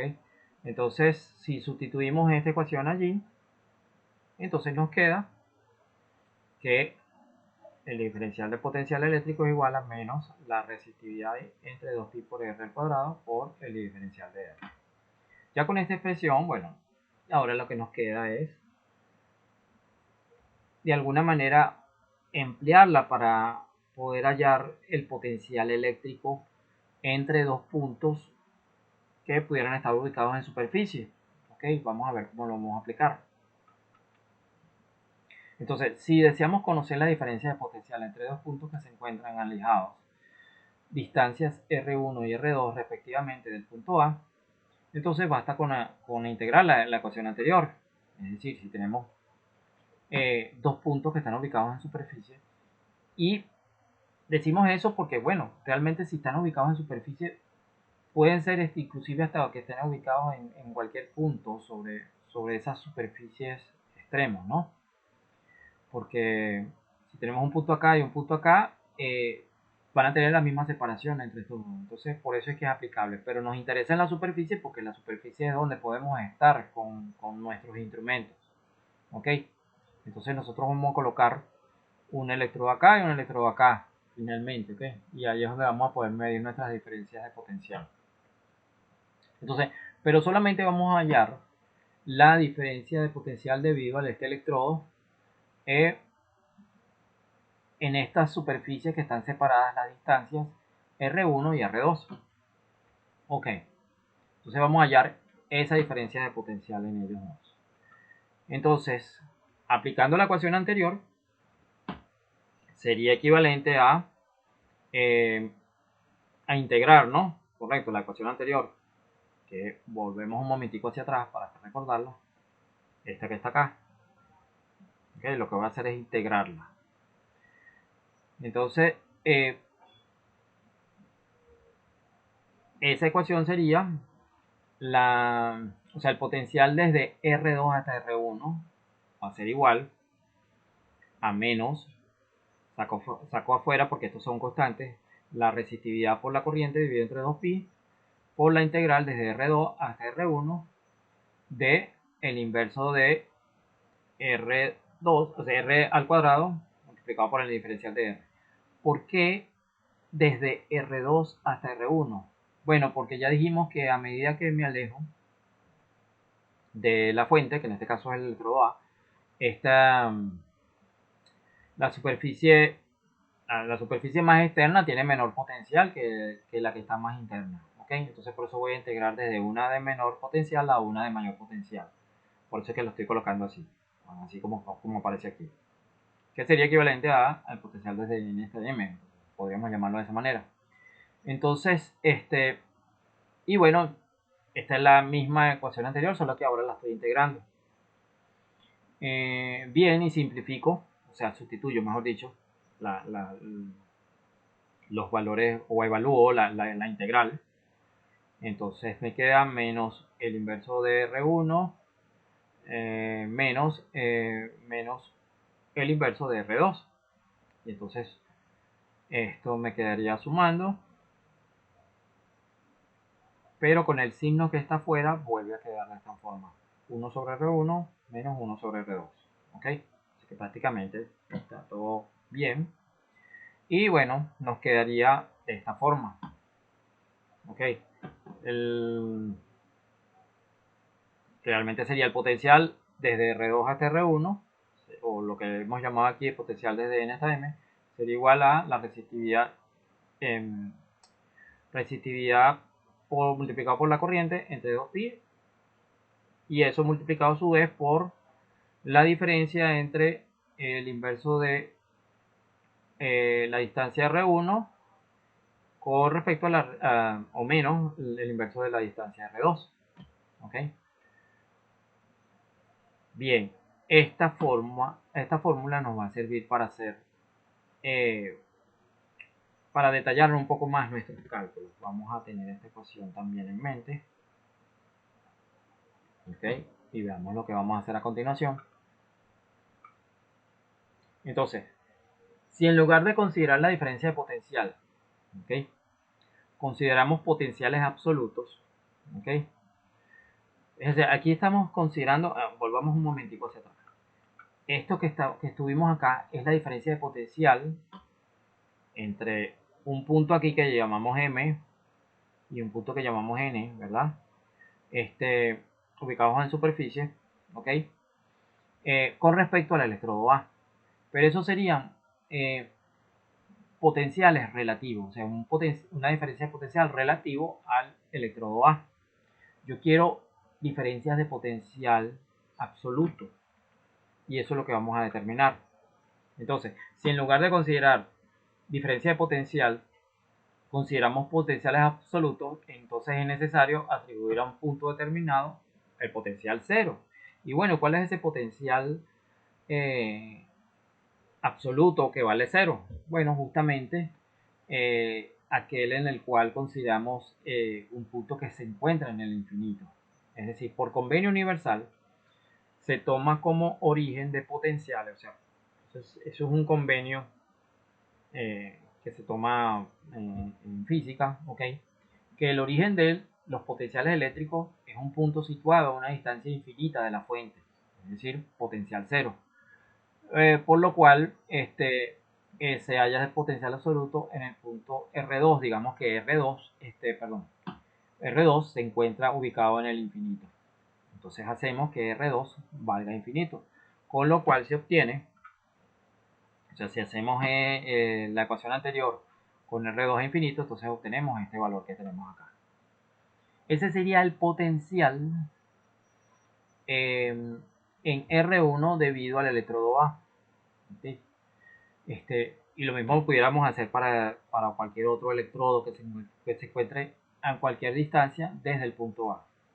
¿Okay? Bien, debido a que los potenciales eléctricos cumplen con la propiedad aditiva, ¿okay? Es decir, se pueden sumar, ¿okay? Debido a si fuesen muchas fuentes, pueden ser fuentes de potenciales positivos o pueden ser fuentes de potenciales negativos, todos se pueden sumar algebraicamente. Entonces, esta ecuación que tenemos acá la podríamos expresar de esta forma.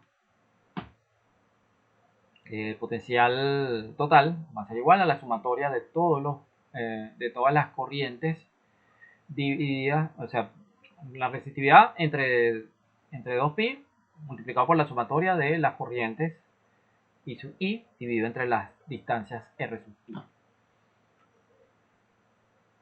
Donde R sub i va a ser obviamente las distancias de la fuente de índice i al punto considerado. Es decir, donde I sub i es la intensidad de corriente que entra o sale de dicho punto con sus respectivos signos. Lo que quiero decir es que con esto las corrientes pueden entrar o pueden salir de determinada fuente. Ok, teniendo esto en mente y de acuerdo al anterior, si nosotros quisiéramos conocer la diferencia de potencial entre los puntos M y N que se encuentran ubicados en superficie a partir de la ubicación de los electrodos A y B, porque ya lo hicimos solamente para el electrodo A, pero ahora nos falta para también considerar el electrodo B porque ambos van a estar en superficie. Entonces basta considerar la ecuación 13, que era la de la ecuación de la integración, en cada caso. ¿Okay? De manera tal que, observamos esto, yo puedo encontrar, como ya vimos, yo puedo encontrar la diferencia de potencial entre M y N, pero debido al electrodo A, ¿verdad?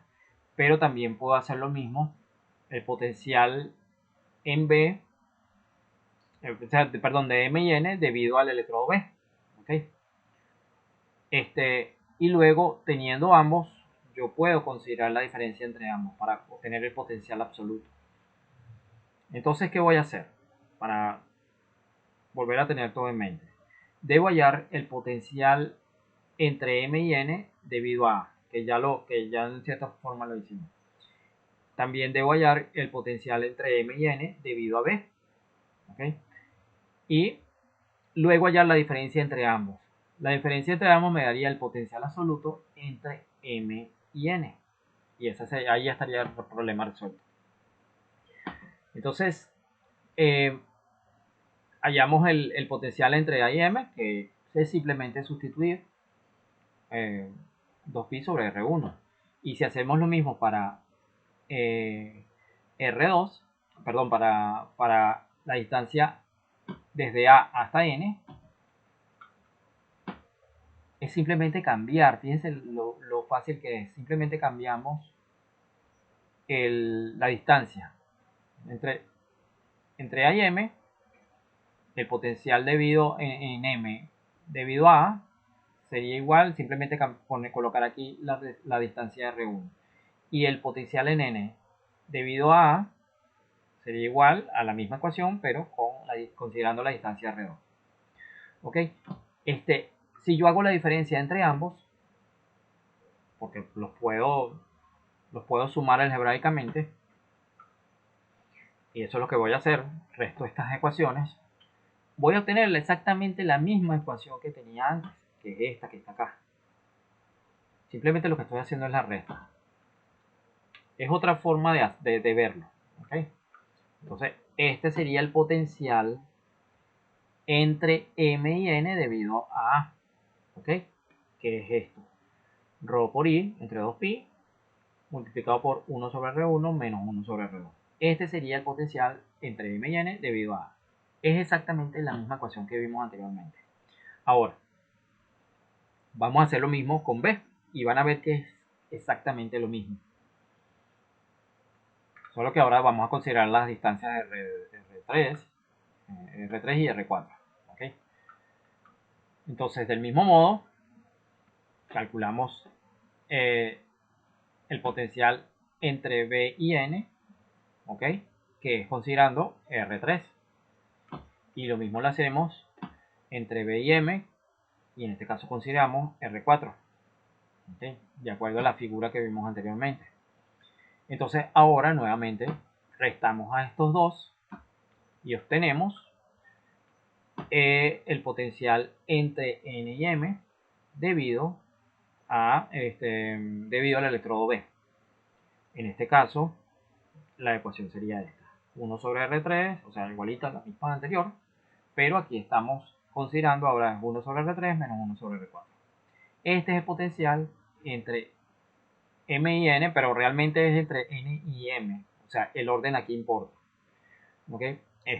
Porque son valores algebraicos. Entonces, pero es el inverso.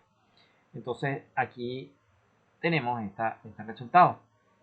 Ahora, ¿qué nos queda? Simplemente restar delta de U Mn debido a menos delta U de Nm. Esta M me salió horrible. Ok. Debido a B. Ok. Bueno, esa diferencia es simplemente, bueno, este es el resultado simplificado. Pero si hacemos la diferencia ahora, sería esto que tenemos acá. Que realmente es el potencial que nosotros queríamos encontrar, la diferencia de voltaje entre M y N. Esa diferencia de voltaje va a ser igual a la resta de los potenciales que calculamos anteriormente, que sería esta expresión que está acá. Y cuando la simplificamos, obtenemos esto que está aquí. Se ve todavía una ecuación bastante larga, pero ya van a ver que es más fácil de ver si utilizamos los nombres de los electrodos. ¿Okay? Los electrodos A, B, M y N. Pero por ahora vamos a considerarlo en forma general. Porque lo que quiero que ustedes vean es que a partir de aquí ustedes pueden empezar a generar los diferentes dispositivos electródicos que son los que nos van a permitir determinar las resistividades a diferentes profundidades. Ok, ya una vez que tenemos esto, fíjense, ya tenemos prácticamente todo resuelto. Tenemos voltaje, tenemos corriente, tenemos resistividad y tenemos la distancia entre los electrodos. Ya prácticamente el problema está resuelto. Solo que, como yo necesito la resistividad, yo Simplemente ahora lo que quiero es hallar, o lo que quisiera, o lo que debería hacer es despejar aquí la resistividad de esta ecuación. Entonces, si despejo la ecuación, me queda esto que está acá. Esta es la ecuación general para yo poder determinar mis dispositivos tetraelectródicos. Está todo resuelto. Tengo las distancias entre los electrodos, la relación de distancia entre los electrodos, tengo el voltaje, tengo la corriente que estoy aplicando entre los electrodos A y B, y tengo la diferencia de voltaje entre los electrodos de potenciales M y N. ¿Ves? Ya está resuelto. Entonces, otra manera de verlo más simple o más fácil es que en vez de utilizar las distancias R1, R2, R3 y R4, los veamos como las distancias entre los electrodos, ¿ok? Que sería equivalente a representarlo de esta forma. La distancia es el inverso de 1 sobre AM, menos 1 sobre AN, 1 sobre BM y 1 sobre BN. Porque en general estas son las formas en las cuales se suelen representar los electrodos, ¿ok? Los electrodos de corriente siempre son los electrodos A y B, mientras que los electrodos de potencial siempre son los electrodos M y N. Esto lo podemos, no es que se pueda simplificar más. Esta es la ecuación, de todas las ecuaciones que hemos visto hasta ahora, básicamente yo no necesito que ustedes se aprendan la deducción de la fórmula, quiero que la entiendan, quiero que la entiendan qué fue lo que hicimos, pero básicamente la que quiero que se aprendan es esta. ¿Por qué quiero que se aprendan esta? Porque a partir de aquí pueden obtener cada dispositivo tetraelectródico. ¿Ok? Ustedes mismos lo pueden analizar y lo pueden extraer desde aquí. Y después más adelante vamos a ver cómo se pueden obtener. ¿Ok? De manera simplificada, nosotros podemos representar esto de esta manera. Resistividad ρ va a ser igual a una constante K multiplicada por la diferencia de potencial entre los electrodos M y N dividido entre la corriente. ¿Dónde K? ¿Quién es K? Bueno, K es justamente este factor que tenemos acá. 2pi entre el inverso de AM menos el inverso de AN menos el inverso de BM más el inverso de BM. ¿Ok? Entonces, ese factor es lo que se conoce como factor geométrico. ¿Ok? Y el cual es el factor, ese factor solamente depende de las distancias relativas entre cada par de electrodos. Ese factor nos va a determinar qué tipo de dispositivo es el que vamos o el que estamos utilizando en determinada ocasión. Cuando yo me refiero a dispositivos, son diferentes configuraciones que se pueden realizar entre cada par de electrodos. Lo vamos a ver en la próxima clase, pero quiero que tengan esto en mente para que ustedes sepan a qué estamos hablando. K siempre va a ser todo este factor que tenemos aquí. Ok, bueno, de hecho está aquí mismo representado. Este es el factor K y me determina el tipo de depósito. Vamos a escribirlo. Determina el dispositivo.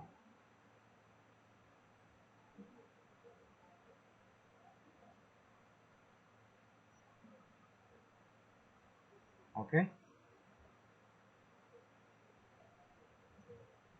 Soy muy lento para escribir aquí. Lamentablemente no tengo un lápiz para hacerlo. Aquí. Entonces tengo que hacerlo con el mouse y es lento. Pero para que sepan, determina el dispositivo a utilizar. Claro, van a ver que hay diferentes dispositivos como el Wener, el Schlumberger, el dipolo, y cada uno tiene, o sea, la ecuación siempre va a ser la misma, pero el dispositivo va a ser, digamos, el factor K va a ser diferente para cada dispositivo. ¿Ok?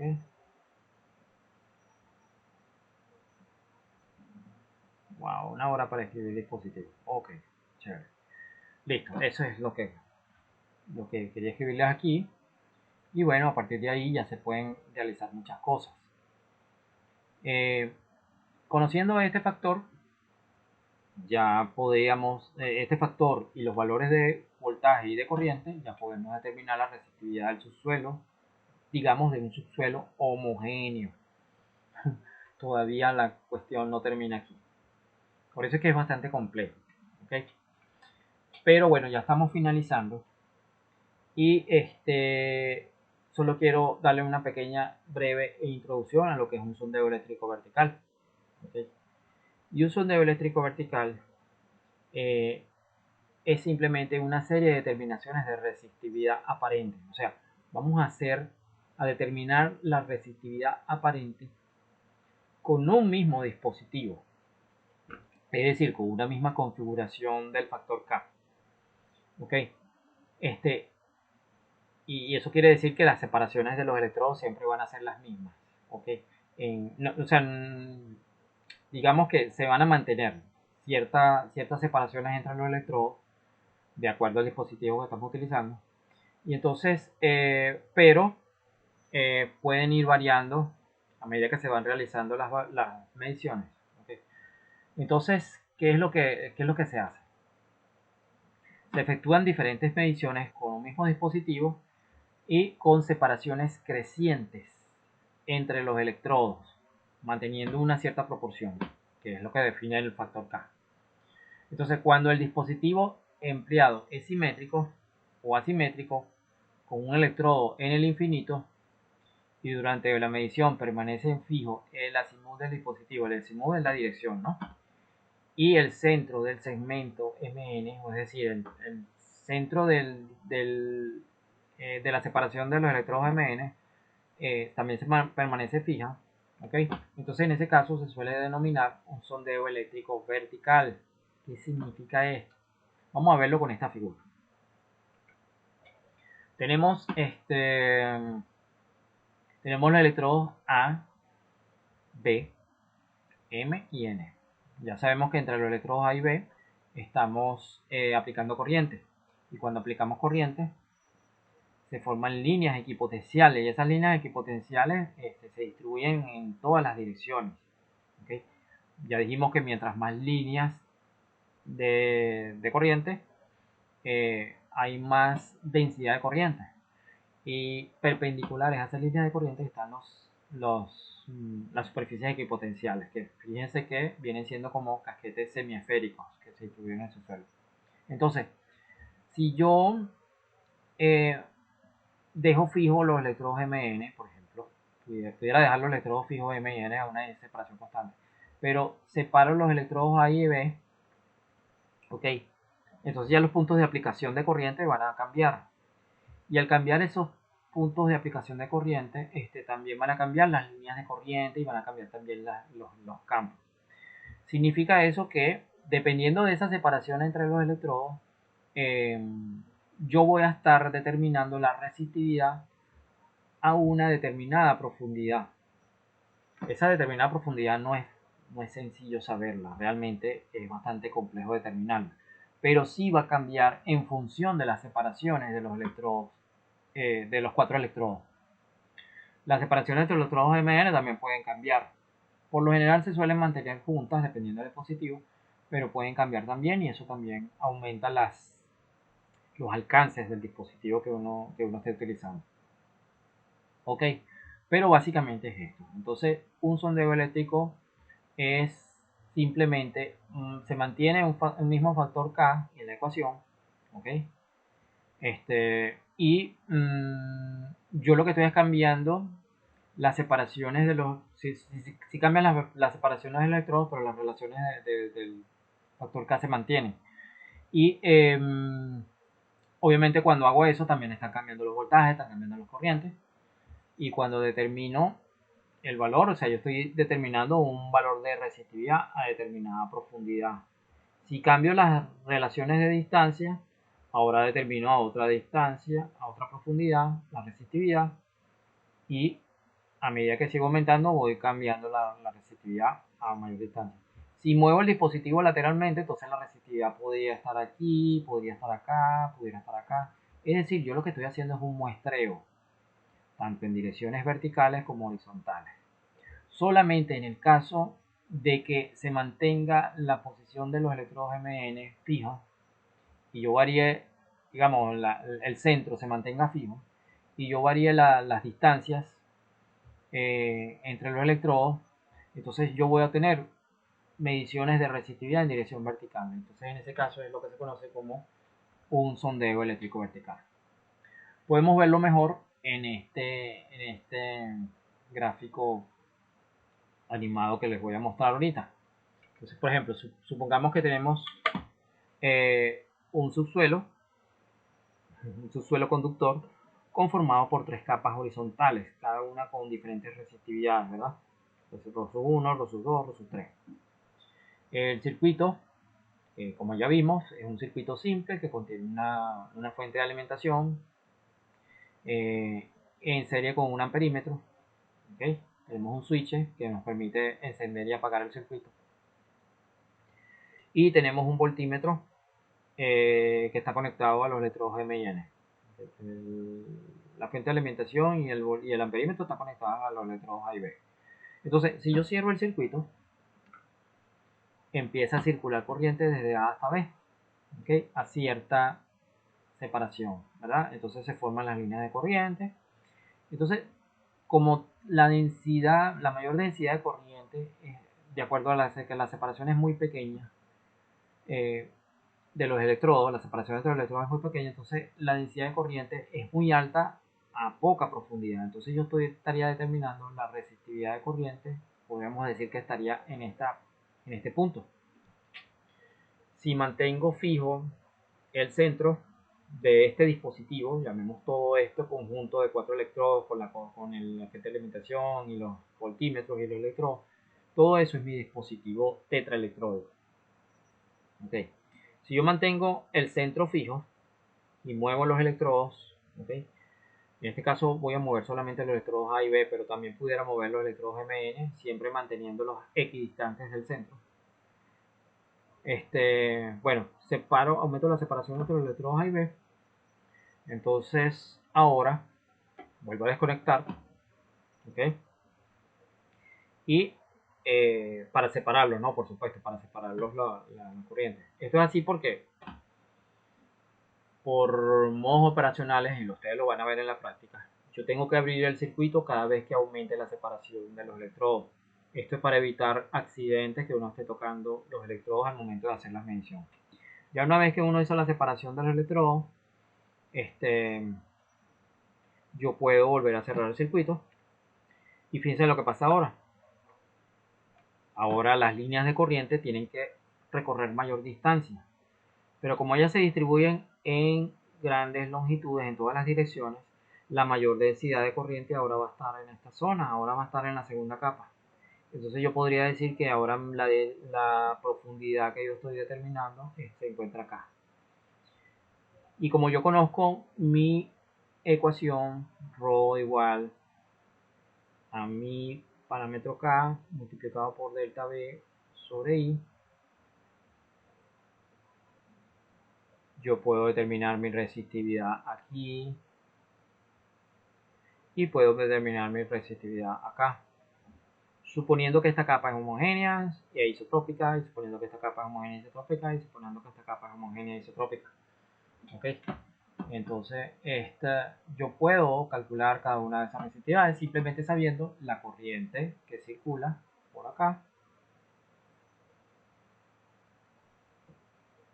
y el voltaje que estoy midiendo aquí, ¿verdad? Este voltaje que estoy midiendo aquí, también lo conozco.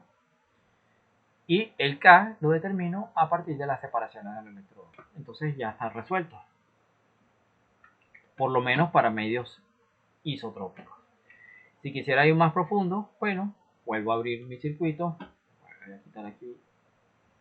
Vuelvo a abrir mi circuito y vuelvo a cerrarlo. O sea, lo abro para poder separar los electrodos, pero lo vuelvo a cerrar para obtener mi resistividad a mayor profundidad. Y nuevamente aplico la fórmula, que ahora hay mayor densidad de corriente aquí. Aplico mi fórmula y determino mi resistividad ρ3 en esta parte.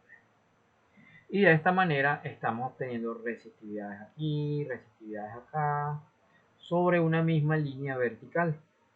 Eso es lo que se conoce como un sondeo eléctrico vertical. Determinar valores de resistividad a diferentes profundidades, pero sobre una misma línea vertical. Hay otras modalidades que también la podemos mencionar brevemente en la próxima clase, pero que se conocen como la calicata eléctrica, que es básicamente lo mismo que estamos haciendo ahorita, pero en este caso mantenemos una separación constante. Entonces, digamos que ustedes tienen este dispositivo aquí y lo mueven lateralmente hacia la izquierda o hacia la derecha. La derecha, la derecha aquí, no mentira, la izquierda aquí y la derecha acá. Lo puedo mover hacia la izquierda, lo puedo mover hacia la derecha. Y puedo determinar valores de resistividad a una misma profundidad, pero en direcciones laterales. Si abro el circuito, entonces estoy a mayor profundidad, pero me puedo mover hacia la izquierda, me puedo mover hacia la derecha y sigo obteniendo valores de resistividad a diferentes valores, ok, a diferentes profundidades lateralmente. Si abro mayor distancia, bueno, entonces también puedo terminar aquí, puedo terminar acá, puedo terminar acá. ¿Okay? Entonces, eso es lo que se conoce como una calicata eléctrica. Puedo medir valores de resistividad de forma lateral. Y si,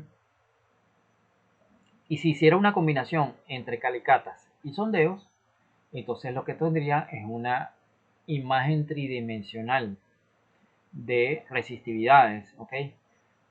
Perdón, de bidimensional, pero también pueden ser tridimensionales, porque yo puedo hacerlas no solamente en la dirección en la que estamos viendo en la pantalla, sino también podemos verla en profundidad perpendicular a la pantalla. ¿Ok?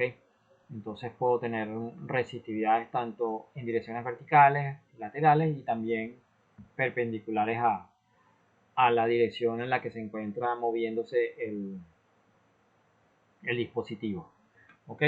Entonces eso es lo que se conoce como, o sea, esto es lo que acabamos de ver, el sondeo eléctrico vertical, pero hay otras configuraciones que me permiten determinar resistividades también en dirección lateral y en dirección perpendicular. Entonces, bueno, hasta aquí va a estar la clase. Y bueno, en la siguiente vamos a ver en más detalle qué es un sondeo eléctrico vertical, cómo podemos hacer mediciones en campo. Y, eh, y bueno, ya les indicaré en qué momento vamos a hacer la práctica presencial para que ustedes puedan tener la oportunidad de manejar el equipo y aprenderlo a usar y aprender a hacer determinaciones de resistividades de acuerdo a la técnica del sondeo eléctrico vertical. Bueno, esto es todo por hoy. Nos vemos en la próxima clase.